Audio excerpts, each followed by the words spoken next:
Hi friends, అందరూ ఎలా ఉన్నారు? నేను మీ శ్రీ. ఇవాళ మీకు నేను అన్నంలోకి వేడి అన్నంలోకి నోరు నుంచి పప్పు పులుసు ఎలా చేయాలో నింపుదాం అనుకుంటున్నాను. దీనికోసం ఒక గ్లాస్ పచ్చిమిరపప్పు ముందుగా నానబెట్టుకుని దాన్ని కుక్కర్లో వేసుకుని ఒక 5-6 విజిల్స్ వచ్చేదాకా, అంటే బద్దగా ఉండేటట్టు ఉడికించుకొని పక్కన పెట్టుకోవాలండి.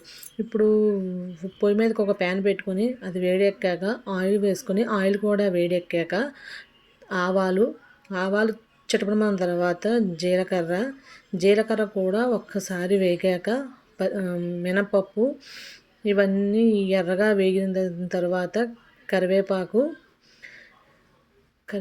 వేసి అది చిటపటమన్న తర్వాత కారం తగ్గ పచ్చిమిరకాయలు కూడా ఒక్కసారి వేగాక ఎండుమిరపకాయ కూడా వేసి వేయించుకోవాలండి. దీంట్లో మనం పచ్చికారం వాడడం, ఓన్లీ పచ్చిమిరకాయలు ఎండుమిరపకాయ కారం మట్టుకే వాడతామండి. అందుకని మేము కారం తగ్గట్టు వేయించుకున్న తర్వాత ముందుగా పొట్టు తీసి పెట్టుకున్న వెల్లుల్లిపాయ కూడా వేసి వేయించుకోవాలి. ఇవన్నీ వేగాక ఉల్లిపాయలు చీలికలను కోసి పెట్టుకోవాలండి, వాటిని కూడా వేసి వేయించుకోవాలి. ఇవన్నీ వేగాక ఒక 1/2 టీ స్పూన్ ఇంగువ, 1/2 టీ స్పూన్ పసుపు, రుచికి సరిపడా ఉప్పు ఇవన్నీ వేసి ఒకసారి మూత పెట్టుకుని మగ్గించుకోవాలన్నమాట. దీంట్లోకి పులుపు తగ్గ చింతపండు రసము, దానికి తగ్గ నీళ్లు వేసి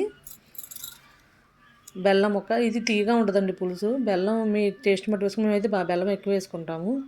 బెల్లం వేసి మూత పెట్టి మరిగించుకోవాలి. బాగా మరుగుతున్నప్పుడు ఒకసారి కలిపి మళ్ళీ మూత పెట్టాలి. ఇది ఎంతసేపు మరగాలంటే దాంట్లో ఉన్న ఉల్లిపాయలు ఉడికేదాకా మనం పులుసుని మరిగించాలన్నమాట.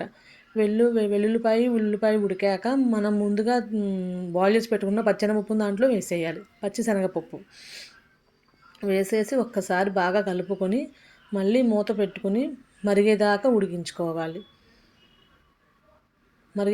ఉడికించుకుంటే ఆ కారం, ఉప్పు, కారం అనేది అన్నీ పచ్చెనపప్పు పడతాయండి.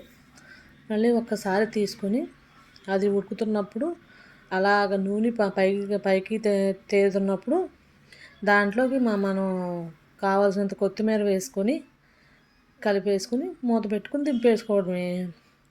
ఈ పప్పు పులుసు అన్నంలోకి చాలా బాగుంటుందండి. ఒకసారి ట్రై చేయండి నచ్చితే. ఈ వంటకం ఎలా ఉందో నాకు like and share and subscribe చేసుకొని కోరుతున్నాను. బాయ్. ఇంకో వీడియోతో కలుద్దాం. మిమ్మల్ని నేను ఉంటానండి.